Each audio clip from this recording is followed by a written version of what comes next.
il décrit maintenant cet ange puissant. Paragraphe 30. Si vous remarquez, c'est Christ.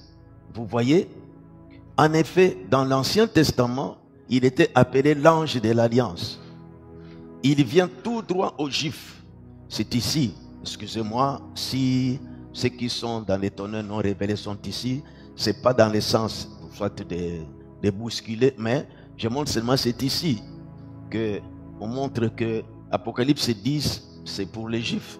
Mais il faut bien suivre les prophètes, comment il va expliquer. En effet, dans l'Ancien Testament, il est appelé l'ange d'alliance. Il vient tout droit aux Juifs. Là, car pour ce qui est de l'Église, c'est terminé. Il décrit son visage comme le soleil, ses pieds comme des colonnes de feu. Il décrit chapitre 10. Il dit, vous vous souvenez de cet ange d'Apocalypse 1? Donc dans le chapitre 1er, quand Jean a vu, quand la voix lui a dit que écris ce que tu vois, et il a décrit la personne qui était devant lui, et comment son visage brillait comme le soleil. Et on dit que c'est le même ange, c'est Christ. Il dit, vous vous souvenez, paragraphe 31, de cet ange d'Apocalypse 1? Il dit, même chose. Un ange veut dire un messager. Il est le messager pour Israël. L'église a été enlevée. Vous voyez où elle est sur le point d'être enlevée. Il vient chercher son église. Il fixe les choses. Il tenait dans sa main un petit livre ouvert. Maintenant, c'est le prophète qui nous interprète Apocalypse 10. 32. Or, ici, il était fermé. Donc, dans chapitre 5, celui qui est assis sur le trône, ce livre était fermé et scellé. Il dit, ici, paragraphe 30, ici il était fermé, ici est scellé, et ici il est ouvert. Dans Apocalypse 10, c'est ouvert. Dans Apocalypse 5, c'était fermé, ici le livre est ouvert. Il a été ouvert. Depuis ce temps où il avait été scellé, ce que nous abordons ce soir, voilà maintenant le livre est ouvert. Un petit livre dans sa main, il était ouvert.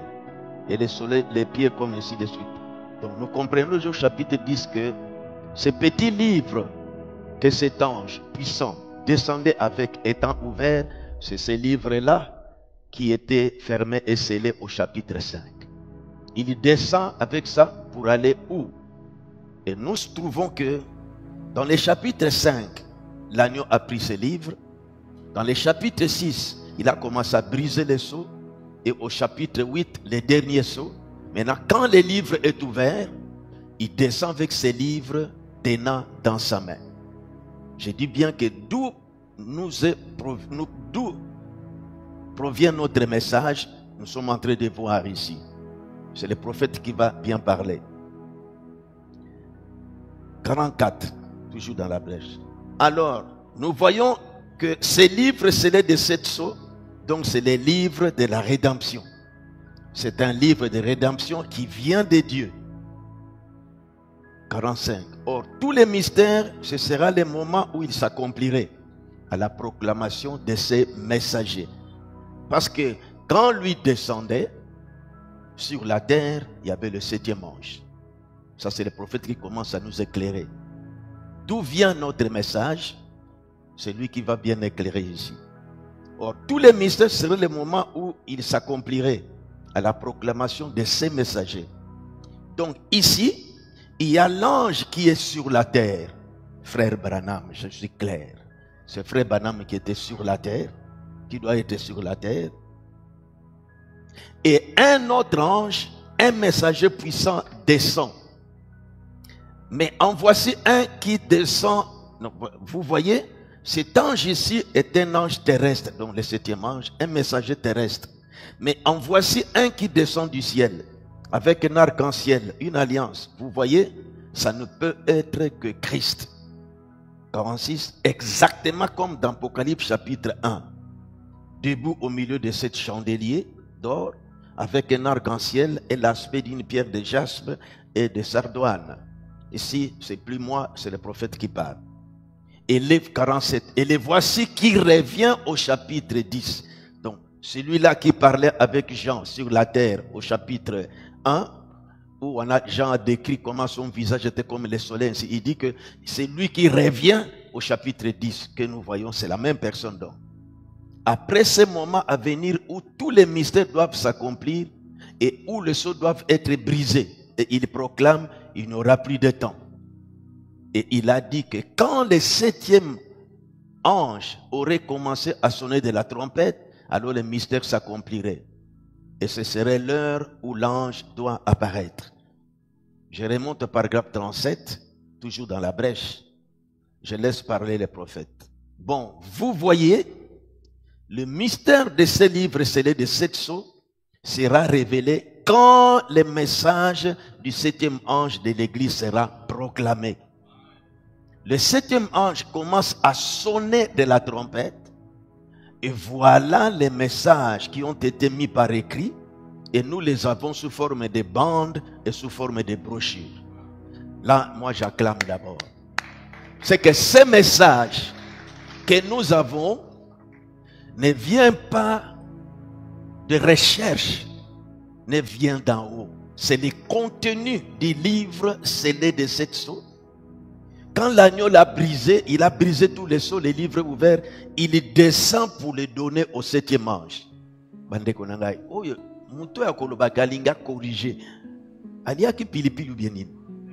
C'est pas possible.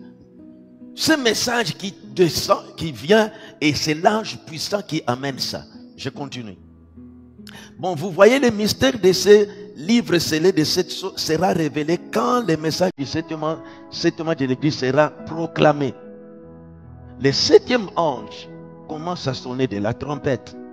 Et voilà, au pluriel, le message qui ont été mis par écrit, là, nous les avons sous forme de bandes et sous forme de brochures. C'est pourquoi j'insiste, lisons les messages.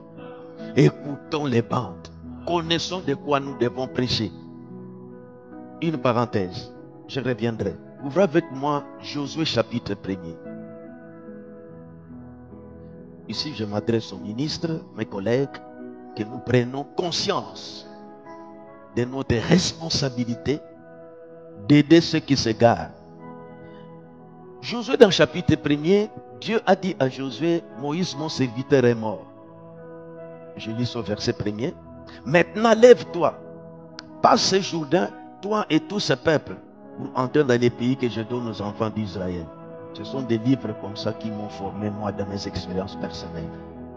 Je me voyais comme Josué et Frère Branham comme Moïse. Dieu est recommandé à Josué. Parce que le message de Moïse, il a reçu de Dieu la loi et les commandements. Maintenant, qu'est-ce que Dieu dit à Josué? Verset 6. Fortifie-toi et prends courage, car c'est toi qui mettras ce peuple en possession du pays que Jésus allait Père de leur donner. Chacun de nous, c'est comme je vous responsabilise. Mais écoutez, verset 7. Non, verset 8. Que ces livres de la loi ne s'éloignent point de ta bouche. Non, 7 d'abord. Fortifie-toi seulement et aie bon courage en agissant fidèlement selon toute la loi que Moïse, mon serviteur, t'a prescrite. Ne t'en détourne ni à droite ni à gauche afin de réussir dans tout ce que tu entreprendras. Et que ce livre de la loi, moi je me réponds, que ce message de Frère Branham ne s'éloigne point de ta bouche.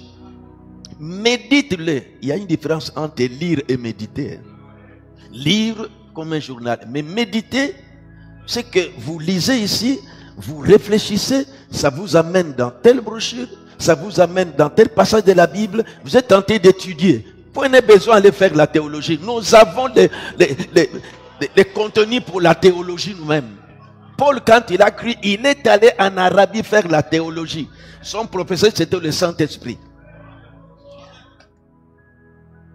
Mes frères théologiens du message, que Dieu vous bénisse. Je ne dis pas théologien de sens ridicule. Vous qui étudiez le message. Tim. Lisons, étudions les messages. Mais pas lire, mais méditons. Je reprends 8. Que ces livres de la loi ne s'éloignent point de ta bouche. Médite-les jour et nuit pour agir fidèlement selon tout ce qui est écrit. Car c'est alors que tu auras du succès dans tes entreprises et c'est alors que tu réussiras. Voyez le succès là où c'est caché. Parce que cette parole est une parole ointe. Quand vous entrez là-bas, l'onction vous oint. Et quand vous parlez, vous transmettez la vie. C'est ça notre message. Je reviens dans les déclarations de Frère Branham. Paragraphe 37 de la brèche. Bon, vous voyez, le mystère de ce livre scellé de 7 sceaux sera révélé quand le message du 7e ange de l'église sera proclamé. Le 7e ange commence à sonner de la trompette. Voilà les mystères qui ont été mis par écrit. Nous les avons sous forme de bandes, sous forme de brochures. Donc quand le message commence à être proclamé, le mystère de Dieu s'accomplirait. Vous voyez à ce moment, maintenant remarquons, le livre du mystère de Dieu n'est pas révélé tant que le message du 7e ange n'a pas été proclamé. Je suis dans les premiers sceaux. Je laisse parler les prophètes. Le premier sceau du 13 mars 63, 196, jusque 201. Le prophète parle. Premier sceau. Mais il reprend les mêmes choses. Mais dans les derniers jours, dans ce dernier âge, le messager ne doit pas commencer une réforme.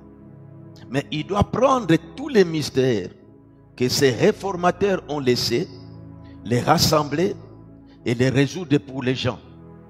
Je vais les relire. Je trouve cela tellement beau. Je l'aime. Il prend en toujours Apocalypse 10. Je vis un autre ange puissant qui descendait du ciel, enveloppé d'une nuée, au-dessus de sa tête l'arc-en-ciel, et son visage, il explique, 197. Bon, nous avons vu la même chose, et c'était Christ. Et nous savons que Christ est toujours le messager pour l'Église. Ça c'est clair maintenant, ce n'est pas Israël. Messager pour l'Église. Très bien. Il est appelé la colonne de feu, l'ange de l'alliance, ainsi de suite. Il tenait dans sa main un petit livre ouvert. 198. Donc ici, les sceaux avaient déjà été brisés. Du chapitre 5 là, déjà brisé au chapitre 6 et 8. Maintenant, le livre est ouvert, il descend avec ça. Nous sommes en train de les briser en ce moment. Mais ici, la chose est ouverte. Il reprend, il décrit, posa son pied sur la terre, et ainsi de suite. Toujours dans les premiers sceaux. Paragraphe 199 jusqu'à 201.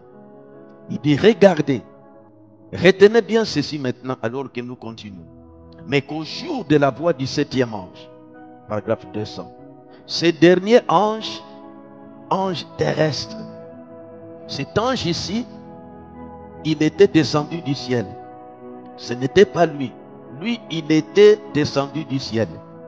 Mais là, il parle de la voix du 7e ange.